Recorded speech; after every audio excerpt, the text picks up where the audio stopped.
All right.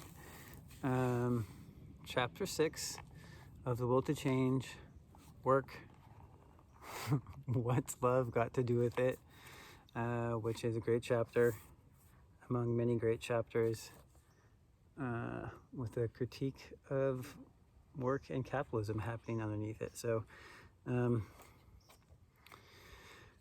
not as many birds and squirrels in this view, but still picturesque, and I hope you enjoy it.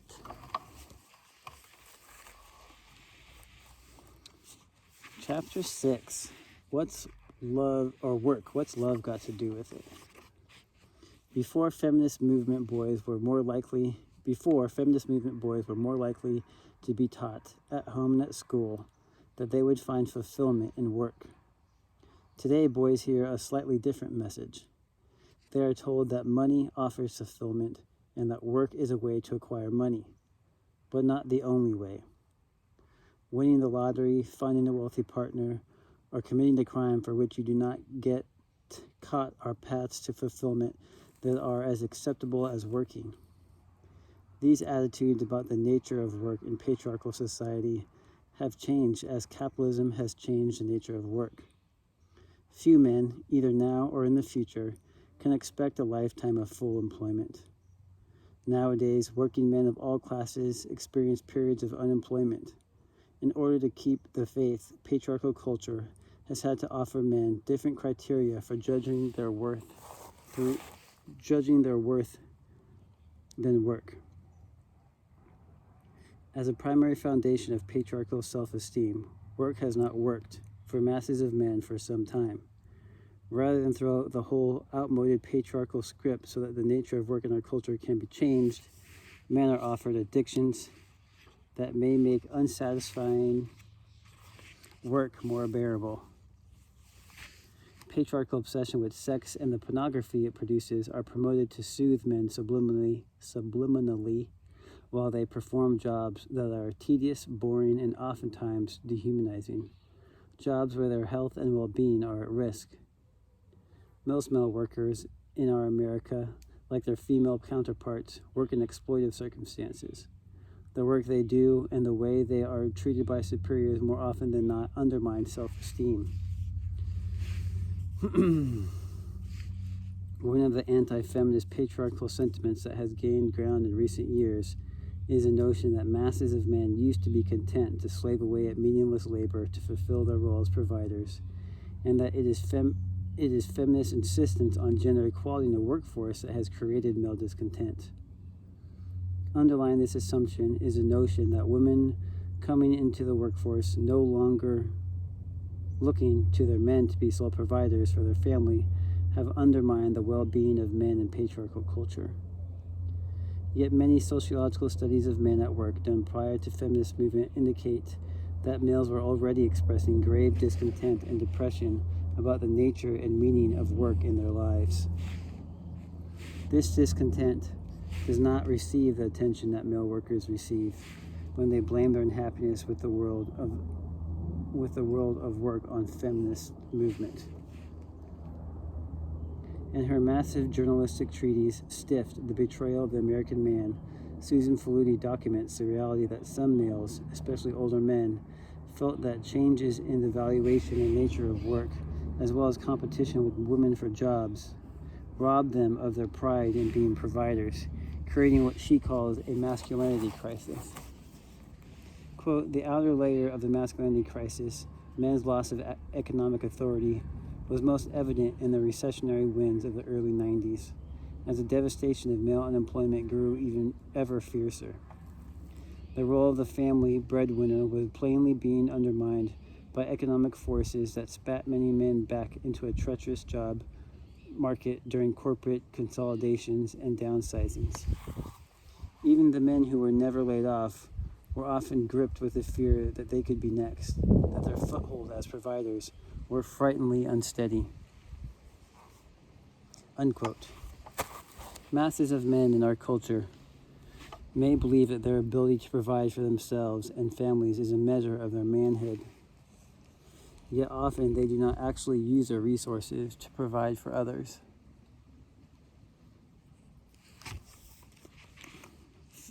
Feminist theorists, myself included, have for some time now called attention to the fact that the behavior of men who make money yet refuse to pay alimony or child support, or their peers who head households yet squander their paycheck on individual pleasures, challenges the patriarchal insistence that men are eager to be caretakers and providers. Barbara Einrich's The Hearts of Men was one of the first books highlighting the reality that many men are not eager to be providers, that the very idea of quote-unquote playboy was rooted in the longing to escape this role and to have another means of providing one's manhood. Male heads of households who give a meager portion of their wages for the needs of their family can still have the illusion that they are providers. Nowadays, women's income can be the backup money that allows many patriarchal men to squander their paycheck on drugs, alcohol, gambling, or sexual adventures, even as they lay claim to being the provider. Today's male worker struggles to provide economically for himself, and if he is providing for self and family, his struggle is all the more rigorous and the fear of failure all the more intense. Men who make a lot of money in this society and who are not independently wealthy usually work long hours, spending much of their time away from the company of loved ones. This is one circumstance that they share with men who do not make much money but who also work long hours. Work stands in the way of love for most men because the long hours they work often drain their energies. There is little to or no time left for emotional labor, for doing the work of love. The conflict between finding time for work and finding time for love and loved ones is rarely talked about in our nation. It is simply assumed in patriarchal culture that men should be willing to sacrifice meaningful emotional connections to get the job done. No one has really tried to examine what men feel about the loss of time with children, partners, loved ones, and the loss of time for self-development. The workers Susan Flutie highlights in Stiff do not express concern about not having enough time for self-reflection and emotional connection with self and others. There is very little research that documents the extent to which depression about the nature of work leads men to act violently in their domestic lives. Contemporary patriarchy has offered disappointed male workers a trade-off. The perks of manhood that a depressed economy takes away can be redeemed in the realm of the sexual through domination of women. When the world of sexuality is not fulfilling, males rage. In actuality, women are weary of male domination in the sexual sphere particularly, and rather than making for greater domestic bliss, men's turning to sex for the satisfaction they do not receive at work intensifies strife.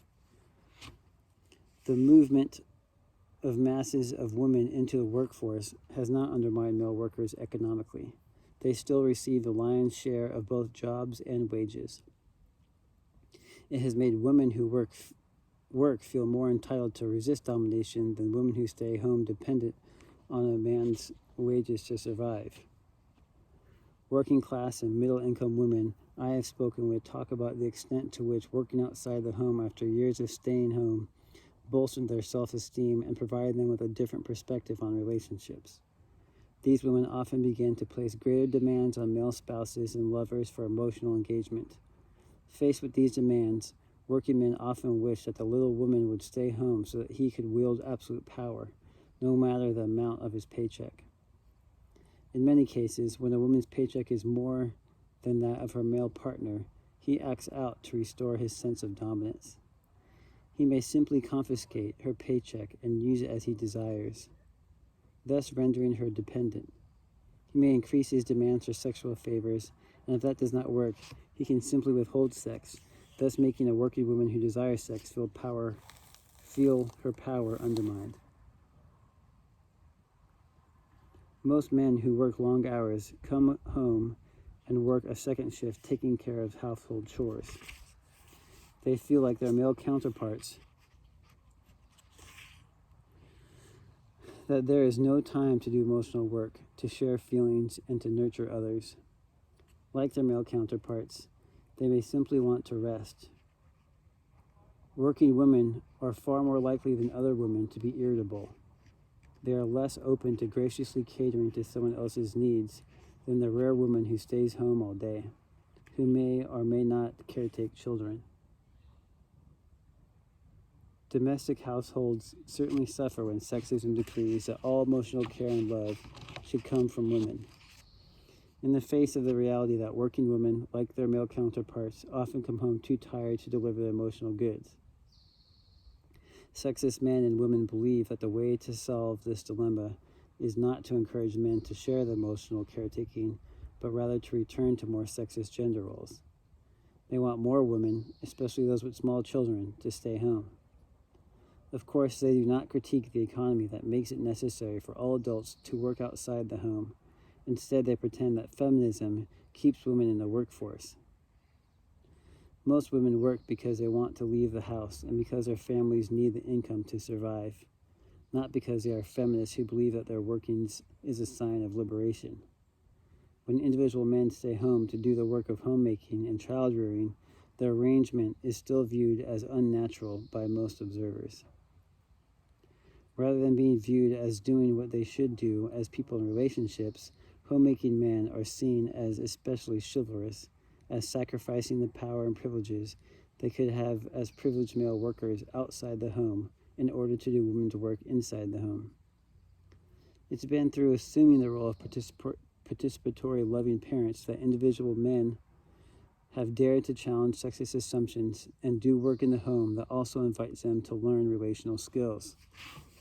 They document the rightness of feminist theory that argues that if men participated equally in child rearing, they would, like their female counterparts, learn how to care for the needs of others, including the emotional needs. Even though more men actively parent to some degree than ever before in our nation's history, the vast majority of men still refuse to play an equal role in the emotional development of children. They often use work as the excuse for emotional estrangement. Whether they regard themselves as pro or anti-feminist, most women want men to do more of the emotional work in relationships.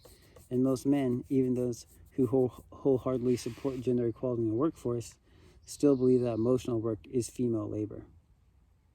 Most men continue to uphold the sexist decree that emotions have no place in the work world and that emotional labor at home should be done by females. Many men use work as a place where they can flee from the self, from emotional awareness, where they can lose themselves and operate from a space of emotional numbness. Unemployment feels so emotionally threatening because it means that there would be time to fill, and most men in patriarchal culture do not want time on their hands. Victor Seidler expresses his fear of having downtime in Rediscovering Masculinity, confessing, quote, "I have learned how hard it is to give myself time, even an hour for myself a day. There are always things I'm supposed to be doing. A feeling of panic and anxiety emerges at the very thought of spending more time with myself," end quote. He argues that most men have such a limited sense of self that they are uncertain that they possess selves we could want to relate to. He contends, quote, "We only seem to learn that the self is something we have to control tightly, since otherwise it might upset our plans. We never really give ourselves much chance to know ourselves better or develop more contact with ourselves, since all this threatens the control we have been brought up to identify our masculinity with. We feel trapped, though we do not know how we are constantly remaking this trap for ourselves," end quote. Competition with other men in the workplace can make it all the more difficult for men to express feelings or to take time alone. The male who seeks solitude in the workplace, especially during downtimes, is seen as suspect.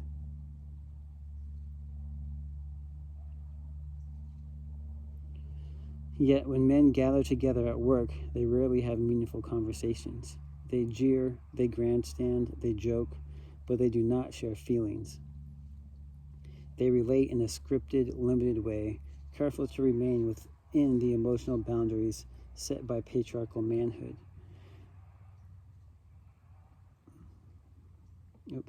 Set by patriarchal thinking about masculinity. The rules of patriarchal manhood remind them that it is their duty as men to refuse relatedness. Even though male workers like Kenneth Blanchard, author of The 1-Minute Manager and co-author of The Power of Ethical Management, share the wisdom that relational skills should be cultivated by men to improve the nature of work and work relations, most work settings remain places where emotional engagement between workers, especially a boss and a subordinate, is deemed bad for business. Were more men in touch with their relational skills and in their emotional life, they might choose work that would at least sometimes enhance their well-being. Although women with class privilege such as Susan Faludi or Susan Bordeaux, who write about men, express surprise that most men do not see themselves as powerful. Women who have been raised in poor and working class homes have always been acutely aware of the emotional pain of the men in their lives and of their work dissatisfactions. Had Susan Faludi read the work of feminist women of color writing about the poor and working class men whom we know most intimately, she would not have been, quote-unquote, surprised to find masses of men troubled and discontent. Women with class privilege have been the only group who have perpetuated the notion that men are all-powerful, because often the men in their families were powerful. When Faludi critiques the popular feminist notion that men are all-powerful, she counts on the ignorance of readers about feminist writing to perpetuate the notion that feminists have not understood male pain. It serves her argument to promote this inaccurate portrait. Visionary feminists were writing about the fact that working-class men, far from feeling powerful, were terribly wounded by the patriarchy long before Faludi conceived of Stift, and it is difficult to imagine that she was not aware of that writing. It is disingenuous of her as well to act as though the liberation movement that women created to confront their, quote, problem with no name, end quote, addressed women cross-class lines. Feminist movement has had very little impact on the masses of working-class women who were in the workforce prior to the movement and who still remain there, just as dissatisfied and discontent with their lots as the men in their lives.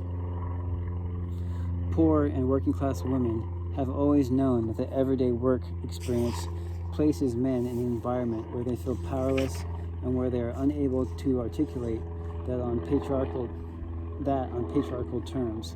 To use Faludi's words, they feel, quote-unquote, less than masculine. Just as feminist gains in the nation primarily had a positive impact on women with class privilege, the quote-unquote working men who have been given permission within the contours of patriarchal culture to reconfigure the nature of work in their lives tend to have class power. In the late 80s and early 90s, a number of popular movies portrayed powerful men either through illness or crisis evaluating their lives and choosing to make profound changes in the nature of work. In the recent film, Life as a House, a white male architect whose work is being devalued quits, finds out that he has cancer and only a short time to live, then engages in a process of rethinking patriarchy, though of course that term is not used. Evaluating his life, he chooses to use his remaining months to make emotional connections with family, especially his teenage son, and with friends. He spends his time learning how to give and receive love. His ex-wife's wealthy businessman husband, inspired by the example of the dying man, and rethinks the nature of his life and resolves to give less time to work and more time to emotional connection. This film, like its predecessors, makes clear that working men must make time to get in touch with their emotional selves if they are to become men of feeling. The immensely popular Academy Award-winning movie American Beauty showed the primary character Lester Burnham depressed about his life, his work, his marriage, and his family. He has lost his capacity to feel. He stops taking work seriously and by the end is getting in touch with his feelings, yet he cannot redeem his life. He also dies, like the protagonist in Life as a House. These movies seduce audiences with images of men in the process of growing up. But then they betray their characters and us by never letting these men live. They echo the patriarchal message that if a man stops work, he loses his reason for living. In Rediscovering Masculinity, Victor Sedler states that the male who defines his self through work seeks to do so because, quote, this is the only identity that can traditionally belong to us, believing we can still prove our masculinity by showing we do not need anything from others, end quote.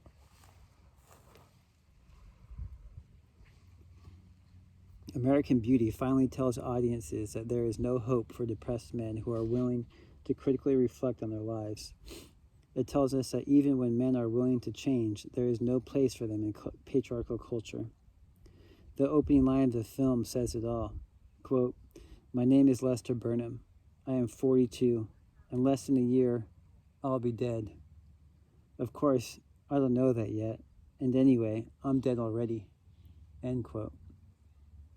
Popular culture offers us few or no redemptive images of men who start out emotionally dead. Unlike Sleeping Beauty, they cannot be brought back to life.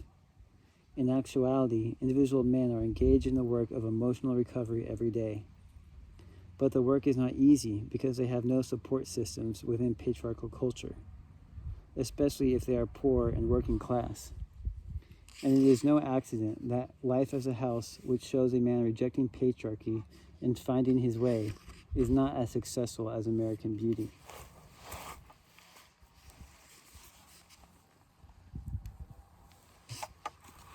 Poor and working class men suffering job depression, despair about the quality of their intimate lives, a feeling of alienation, or a sense of being lost often turn to substance abuse to ease their pain. When they begin to seek recovery, AA is one of the few places they can go to do the work of getting well. In healing groups, they learn first and foremost that it is important to be in touch with their feelings, that they have a right to name those feelings. The success of AA is tied to the fact that the practice of recovery takes place in the context of community, one in which shame about failure can be expressed and male longing for healing validated. Visionary male healers such as John Bradshaw found the way to healing in these settings. Working class men I have interviewed who found in recovery the way back to emotional connection share that it is profoundly difficult to engage in this work, which is fundamentally anti-patriarchal, and then leaves these settings to re-enter patriarchal culture. One man talked about how his female partner was turned off by his willingness to express his feelings, to tell his story. In her eyes, it showed weakness.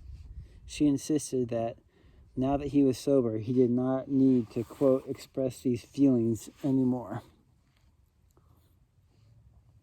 Despite changes in the nature of gender roles, ours is still a patriarchal culture where sexism rules the day. If it were not so, men could see periods of unemployment as timeouts, where they could do the work of self-actualization, where they could do the work of healing. Many working men in our culture can barely read or write. Imagine if time away from work could be spent in exciting literacy programs for poor and working class men. Imagine a wage offered for this work of self-development. When patriarchy no longer rules the day, it will be possible for men to view themselves holistically, to see work as a part of life, not their whole existence. In Love and Survival, Dean Ornish, sharing his personal struggle to work less, to make time for self-actualization, offers this insight.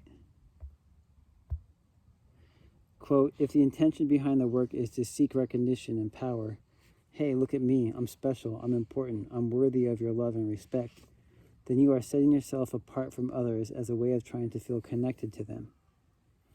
Setting yourself apart from others as a way of trying to feel connected to them, it seems so clear that why this is self-defeating, and yet is often the norm in our culture.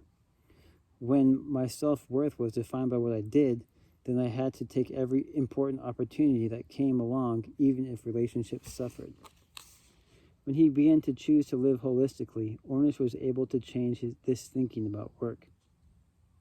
Gail Shee's Understanding Men's Passages contains autobiographical accounts by men wrestling with the knowledge that the work they do is promoting severe depression and unhappiness.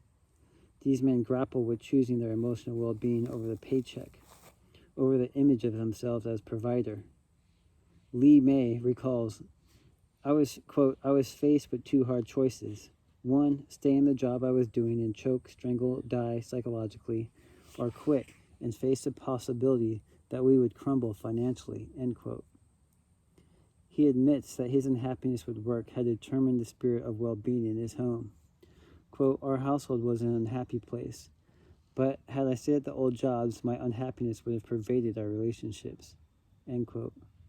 May was able to make the choice to leave his unhappy job and the work he went on to do, writing a book about his life as a globe-trotting journalist, writing a popular column on gardening, was all work that enhanced his self-awareness, his self-actualization.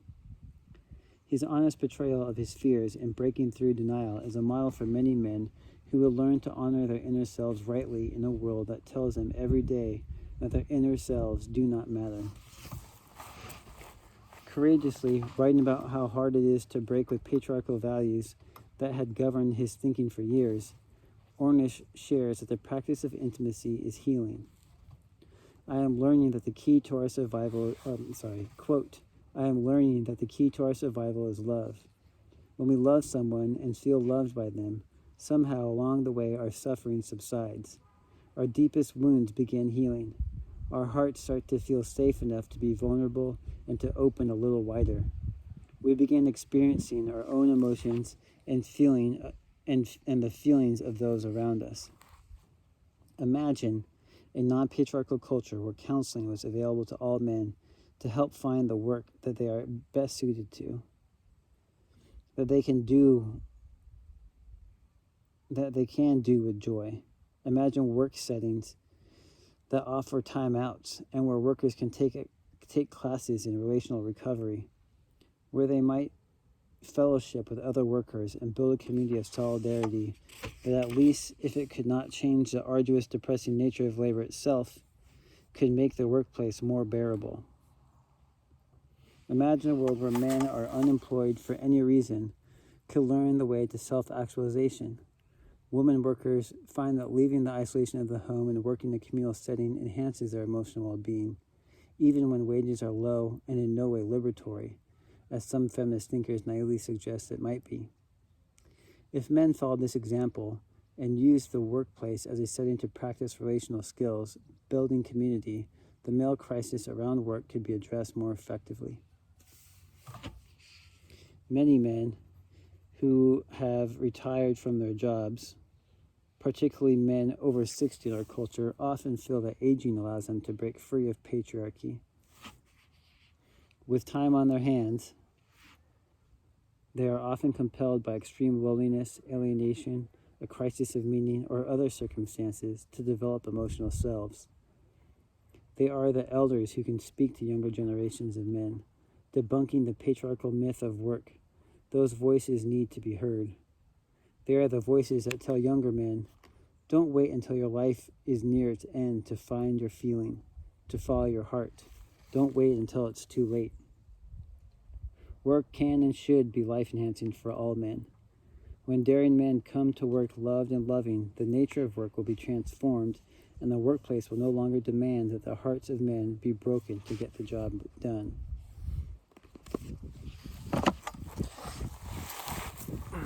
End of chapter. Okay. Just gonna start talking, but that's not true. I got two main themes from this. One is how she usually ends, which I feel like is really inspiring. Is that she's, I think, doing some like post-capitalist imagining about work and our relationship to it within patriarchy. And then also, I think it would be interesting to hear stories about how that happens, and also guaranteed that there are many examples of that throughout history, where this connection between capitalist production and a dehumanizing, no-feeling, patriarchal work atmosphere exist.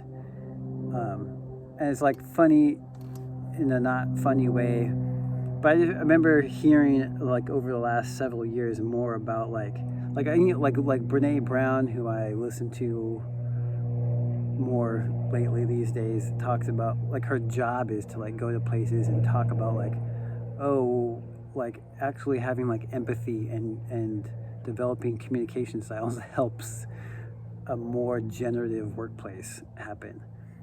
So it's just like very, and there's a Netflix podcast I listened to that was talking about like, I think it was like on an oil rig or something. They were having like all these accidents all the time, or not all the time, but they were having a concerning amount of accidents. And either a consultant came in or a new boss came in and kind of normalized people talking and sharing feelings, which allowed them to not just put themselves in risk or be afraid to say, oh, I'm worried about this. And just that thing significantly decreased the amounts of accidents at work. So it's like this really self-defeating, counterproductive in both a growth mindset and I think a capitalist logic to deny the connection and to feelings and the ability to communicate those across, you know, all types of identities.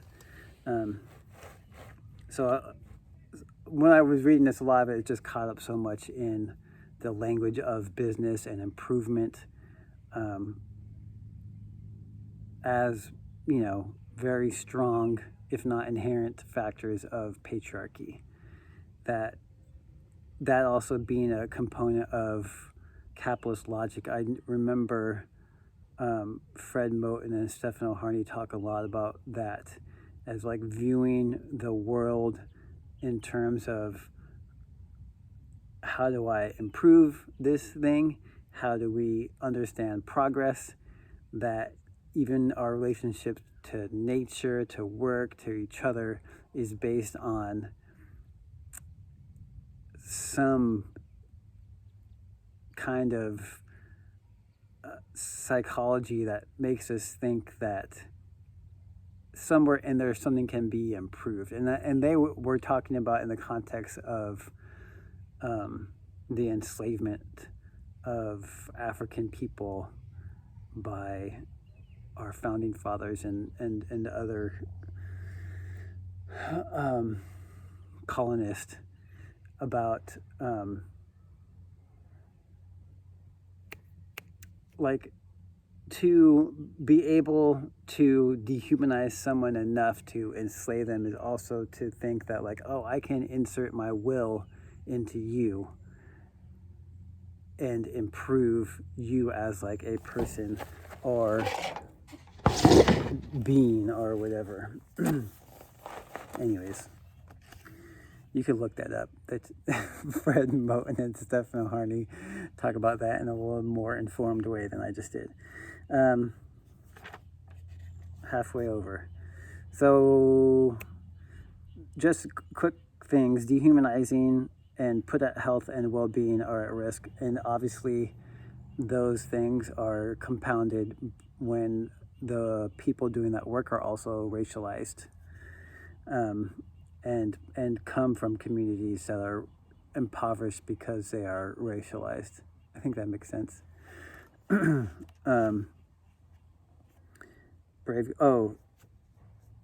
There's the next part. She's talking a lot about men's desire to be providers, and if that is true, if majority of men do want to take, anyways, it's a lot about providing, and then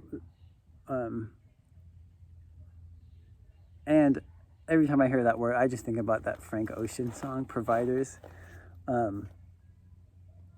And I don't know, who knows what he's actually talking about, but he has all these lines in there about feelings you provide. And I just think it's an interesting connection to think about provider in the context of providing for your household, being a breadwinner, being like a man, and also like providing care and feelings and the like sentiment and beauty that comes through in that song, which I suggest you listen to, and a reworking of what it means to provide. the work of love. You're so tired you don't have time to do the work of love. I think that's a capitalist function. Loss of time for self-development. If you can't get fulfilled at work, then you are told, then you have the promise of domination at home. Trying to get rid of that light. Boop. I guess I could just move more fully into the shade instead of darting in and out. Ta-da!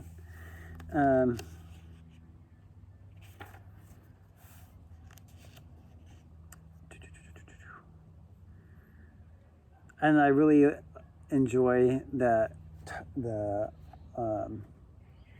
analysis of men actually not wanting to be busy and not wanting a bunch of time on their hands. I think that when that time comes in your hands, you either do busy work or you do the work of distraction, which is drinking, drugs, porn, cell phones, whatever you have to do to not be alone and do self-development and self-reflection, which sounds so crazy, to not want to value and take advantage of that time whenever it's available to you. But I think that, like, maybe I've said this before, I've certainly said it before in real life several times, that there seems to be such a harsh reaction and defense from people who, must not wear a mask or must say all lives matter or whatever, to be like in this deep fear of like context and self-reflection as like the monsters that must be avoided or constructed at all times. Because like to understand the context of the situation kind of forces you into self-reflecting and taking some amount of accountability on it. And I think that is helpful if you were like in a group of people to talk about what you do in your extra time. And when don't you avoid that at any cost, and why? And why don't we possess selves we would want to relate to, which is a pretty heavy thing, I think, to think about. I'm gonna keep talking. Having meaningful conversations, not in a scripted like talking shop, like bullshitting with each other type of way. But I think that's like an interesting way to think about like a strike, or a way to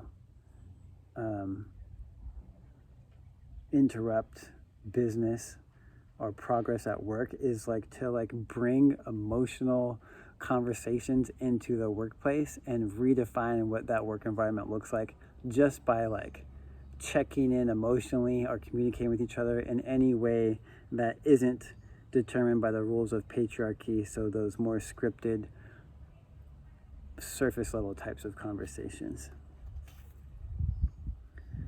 Dun, dun, dun. And she talks about this, the author being classist, basically, and revisits the men of feeling and their portrayal in the media.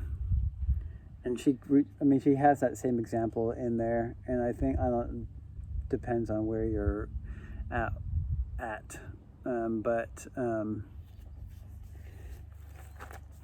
Just being conscious of what we consume and what gets portrayed to us as patriarchal norms for men in American Beauty and elsewhere. In thinking in terms of songs, that quote, "I'm dead already," that Lester Burnham says, men can't make it if they start to do eternal work, is sort of the narrative there. that men who do, from whatever, if they're forced into doing it or because of age, start to do some self-reflection and maybe take up some anti-patriarchal behaviors like die or commit suicide or whatever.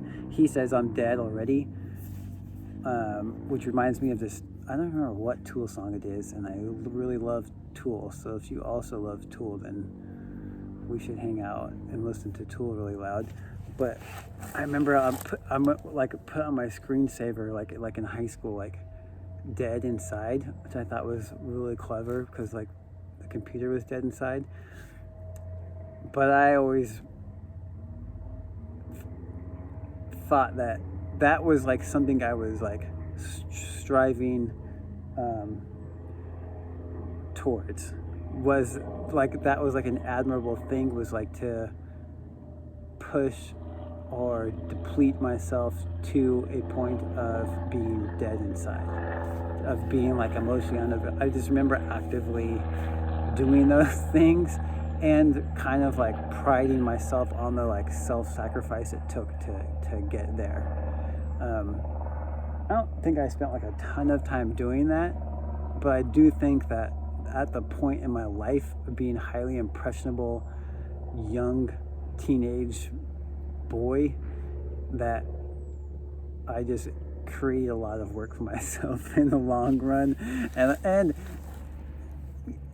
you know, with not into being like regretful about stuff, but also just losing out on a lot of relationships in that time of my life, with girlfriends or parents or friends or whoever, because that was like not checked or modeled for me elsewhere. Talked about AA, the necessity to validate each other's feelings and to do that within the context of the community, which is what hopefully you're doing somewhere. He talks about going to counseling. So, I mean, did I say that last time? Anyways, there's when I was on a walk with a friend of mine, and she told me that she had been going to therapy for 5 years and she didn't know where she would be if she hadn't. And I was like, oh man, I wonder where I would be if I had been going to therapy for 5 years. And I've never gone consistently, but I do adamantly support especially men doing that, because it makes me a little bit, I just know that had I not at least done the minimal amount of therapy that I have done, that I would be in a less fulfilling place in my life right now. And then she does all this cool stuff about like, imagine getting paid to do self-development. Imagine if there was like literacy programs to help you self-actualize.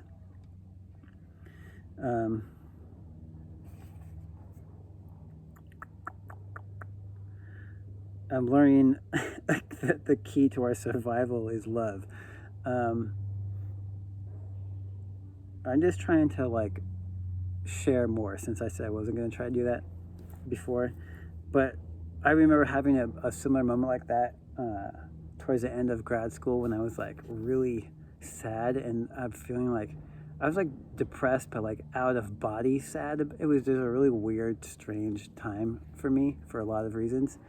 But I remember watching the movie Moonlight with a friend of mine, and that basically like unlocking my path towards getting out of that depression or sadness or whatever the fuck was going on, because it like just became, because the movie is beautiful and brilliant and you should watch it again and again,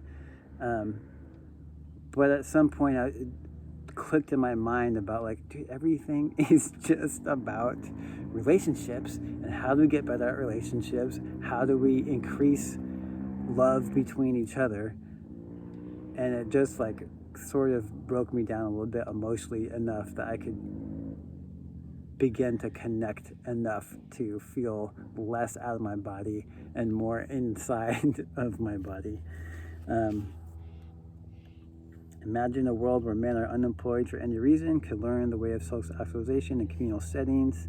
This is like literally giving you like answers and passageways out of the fucking nightmare of patriarchy in the end here. So with time on their hands, they are often compelled by extreme loneliness, alienation, to develop emotional selves. It's going to be hard, but it's got to be done. So I'll leave it there.